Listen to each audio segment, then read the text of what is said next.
행정법, 행정학 하나도 모르는 나도 공무원 시험 붙을 수 있을까?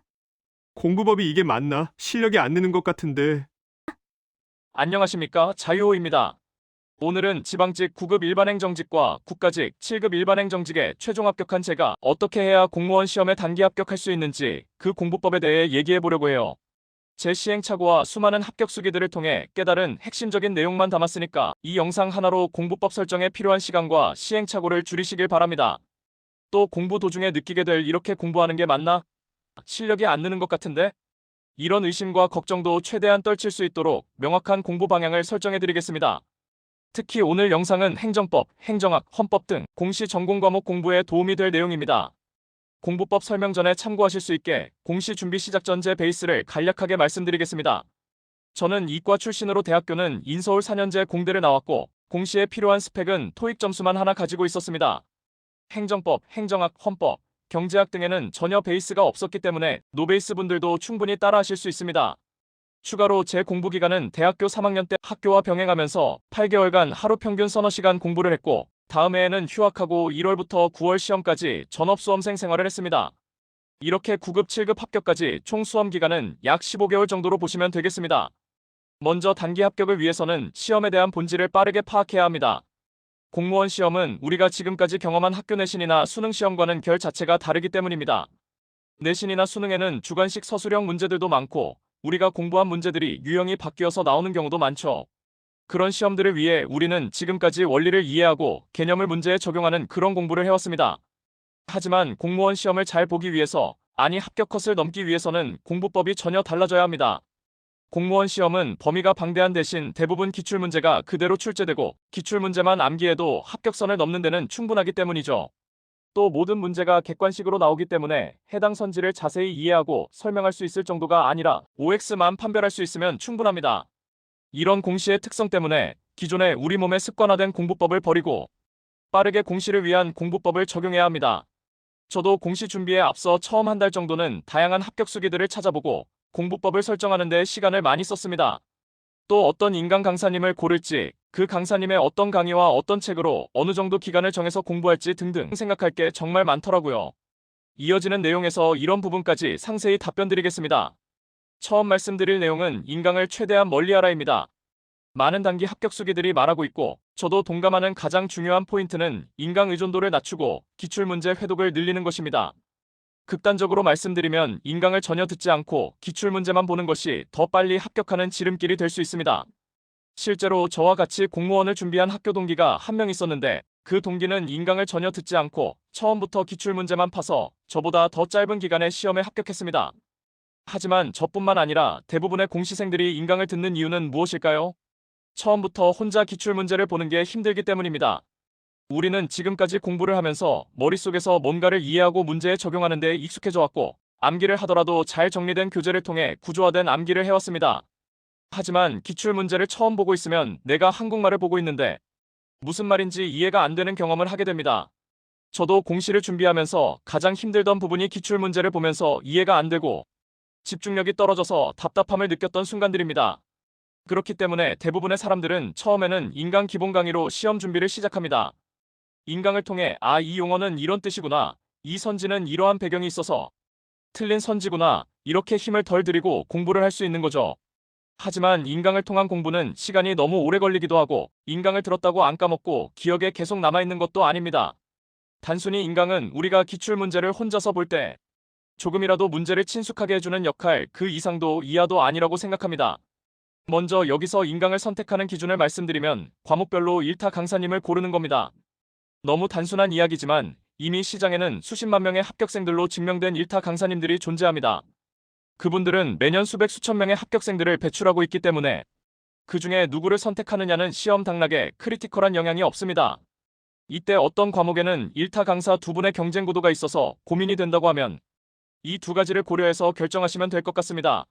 첫째, 시범 강의를 들어보고 더 잘 맞는 목소리 톤이나 강의 방식.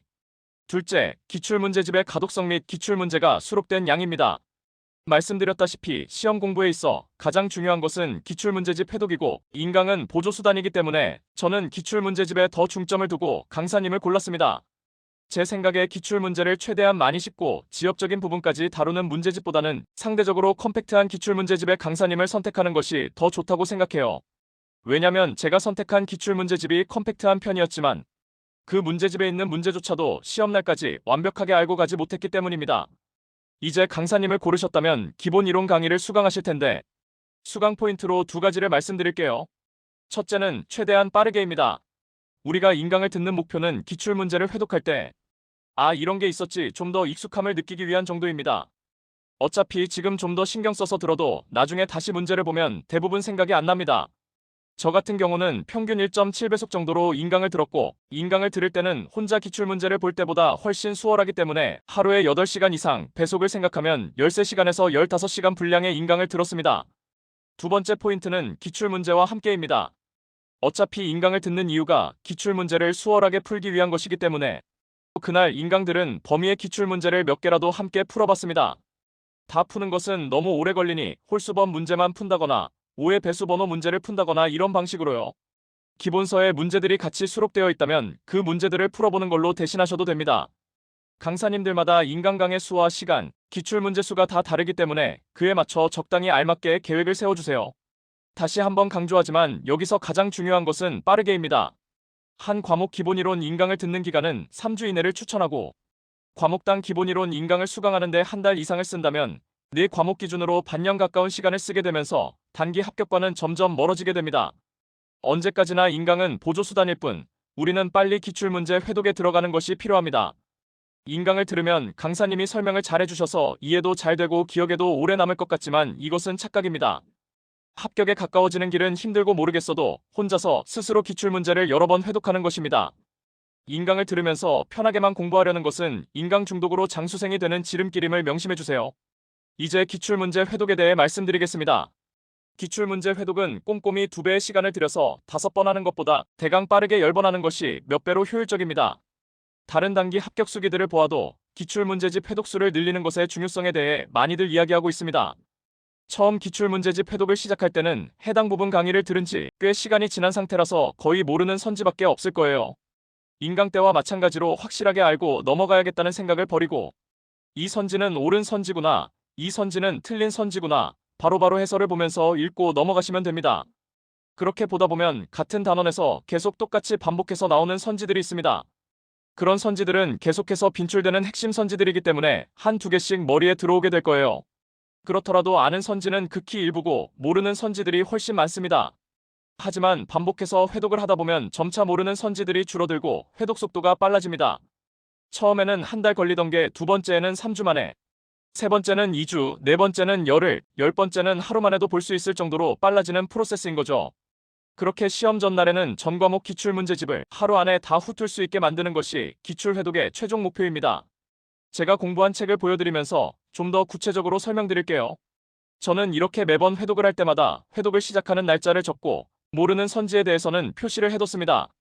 1회독에 적힌 A는 올 모든 선지들을 다 봤다는 뜻이고 2회독에 적힌 동그라미 표시는 1회독 때 동그라미 표시해둔 모르는 선지만 봤다는 뜻입니다. 그렇게 회독 때마다 동그라미 표시를 늘려가고 나중에는 체크 표시도 해가면서 마지막까지 모르는 선지와 아는 선지를 구분했습니다. 자연스레 회독이 늘어나면서 봐야 하는 선지수가 줄기 때문에 회독 속도에 탄력이 붙게 됩니다. 저도 3, 4회독까지는 봐도 모르는 선지들이 너무 많고 이렇게 공부하는 방법이 맞나 의심이 계속 들더라고요. 그래서 기출문제 회독을 시작하고 3, 4회독까지 하는 시기가 가장 힘들었던 것 같아요. 하지만 그래도 매 회독이 지날 때마다 조금이라도 모르는 선지들이 줄어드는 것은 확실했고 수많은 합격 수기들을 믿고 계속해서 기출문제집만 팠습니다. 4회독 때 인강이라고 적힌 부분은 기출문제를 쭉 보면서 정말 머리에 들어오지 않고 모르겠는 그런 일부 선지들만 기출문제 해설 인강에서 발췌해서 참고했습니다. 선지가 100개 있다면 그 중에 한두 개 정도만 참고하고 나머지 내용은 스킵하면서 해당 내용만 찾아 들었습니다. 이것도 물론 인강을 듣지 않고 계속 반복해서 암기를 하면 되는 부분이었지만 당시에 너무 안 외워지는 게 답답해서 잠깐 인강을 찾게 되었습니다.